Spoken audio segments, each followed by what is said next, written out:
Hello friends, एक बार फिर से आपका अपना स्टडी पॉइंट चैनल पर आपका तहे दिल से स्वागत है। तो फ्रेंड्स, आज के इस क्लास में हम सीखने वाले हैं हिंदी का पाठ पढ़ना और हिंदी की कहानी को पढ़ेंगे हम किस तरह से पढ़ते हैं। आइए, तो पाठ का नाम है भीख। और इस छोटी सी लाइन में पाठ का जो पूरा निचोड़ है, जिसे हम कहते हैं सार, इस छोटी सी लाइन में बताया गया है कि पाठ में क्या कुछ हमें सिखाया गया है। तो आइए सीखते हैं। प्रस्तुत अध्याय में भीख मांगने को अपराध बताकर एक शिक्षाप्रद संदेश दिया गया है।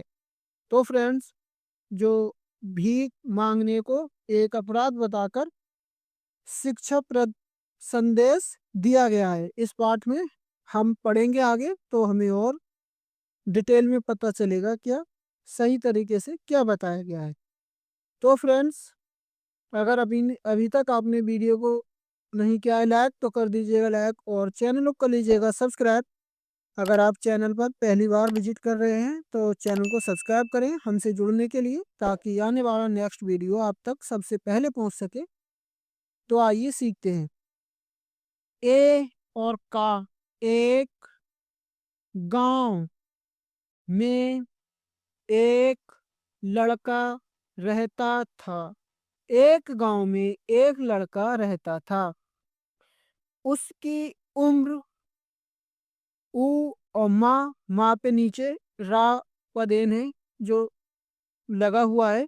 तो फ्रेंड्स, अगर अभी तक आपने रा पदेन वाले अक्षर या मात्रा नहीं सीखी है तो वीडियो का लिंक मैंने डिस्क्रिप्शन में दे दिया है, आप जाकर देख सकते हैं। उम्र 11 साल थी। आधा गा है, 11 साल थी।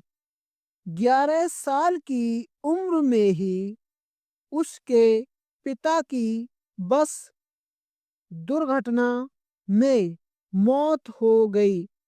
यानी कि जो लड़का था वो 11 साल का था और 11 साल की ही उम्र में उसके पिता की बस दुर्घटना में मौत हो गई। इस कारण उसका स्कूल जाना बंद हो गया। पिता की मृत्यु के बाद घर की आर्थिक स्थिति भी उसके आगे पढ़ने के लिए अच्छी नहीं रही। जो उसकी आर्थिक स्थिति थी, पिता के मरने के बाद उसके स्कूल जाने में आर्थिक स्थिति का बहुत प्रभाव पड़ा। उस लड़के की माँ ही घर घर जाकर बर्तन, झाड़ू, पोंछा आदि करके अपने घर का खर्चा चलाती थी। जो लड़के की माँ थी वो घर घर झाड़ू, पोंछा और बर्तन मांजकर अपने घर का खर्चा चलाती थी। उसके पिता की मृत्यु के 4 वर्ष बीत चुके थे।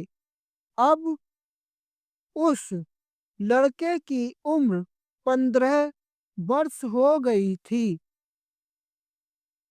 अब उसकी माँ की तबीयत भी खराब रहने लगी थी। माँ के इलाज के लिए वह लड़का किसी काम की तलाश में इधर उधर घूमता रहता था। जो लड़का था उसकी उम्र 15 साल होने के बाद उसकी माँ की भी तबीयत खराब रहने लगी, जिसके कारण वह किसी काम की तलाश में इधर उधर घूमता रहता था, लेकिन कोई भी उसे काम नहीं देता था। जब काफी दिन बीत गए और माँ की हालत ज्यादा खराब होने लगी, तो उस लड़के ने मजबूरी में भीख मांगना शुरू कर दिया। जब उसकी माँ की तबीयत ज़्यादा खराब रहने लगी और लड़के को कहीं भी काम नहीं मिला, तो लड़के ने भीख मांगना शुरू कर दिया। अब वह रोज चौराहे पर खड़ा होकर भीख मांगता और शाम को माँ के लिए दवाई लेकर आता। उस लड़के को भीख मांगना बिल्कुल अच्छा नहीं लगता था, लेकिन उसके सामने और कोई रास्ता नहीं बचा था। जिस चौराहे पर वह लड़का भीख मांगता था, एक व्यक्ति वहां से गुजरते हुए रोज उस लड़के को देखता।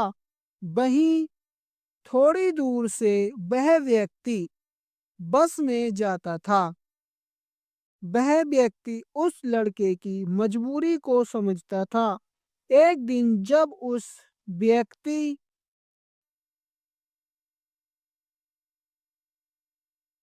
से रहा नहीं गया, तो वह उस लड़के के पास गया और उससे भीख वाले 4 रुपयों को मांगा। वह लड़का डर गया और उसने सारे रुपए उस व्यक्ति को दे दिए। वह व्यक्ति उन रुपयों को लेकर चला गया।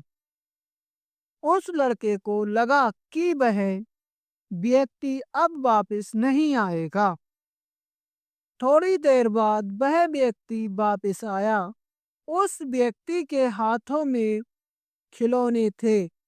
उसने वे खिलौने उस लड़के को देते हुए कहा, अब तुम भीख की जगह इन खिलौनों को बेचना।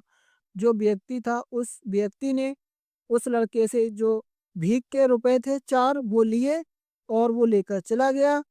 तो उस व्यक्ति ने उन रुपयों से लड़के को खिलौने खरीद कर ला कर दिए और कहा, अब तुम भीख की जगह इन खिलौनों को बेचना। इससे जो फायदा होगा उनसे और खिलौने खरीदना फिर बेचना। अब यह लड़का भीख मांगने की जगह नए खिलौने खरीदता और यात्रियों को बेचता। इससे उसकी माँ के इलाज के लिए रुपयों का इंतजाम हो गया। अब वह समझ गया था कि भीख मांगना एक अपराध के समान है, इसलिए उसने कभी भीख ना मांगने का फैसला किया। तो फ्रेंड्स, कहानी पसंद आई हो और अच्छी लगी हो तो वीडियो को लाइक करें और शेयर करें और साथ ही चैनल को सब्सक्राइब करें। ऐसे ही इंटरेस्टिंग कहानी आप तक पहुंचती रहें। इसलिए इसी के साथ मिलते हैं नेक्स्ट वीडियो में। तब तक सीखते रहिएगा आपका अपना स्टडी पॉइंट चैनल पर।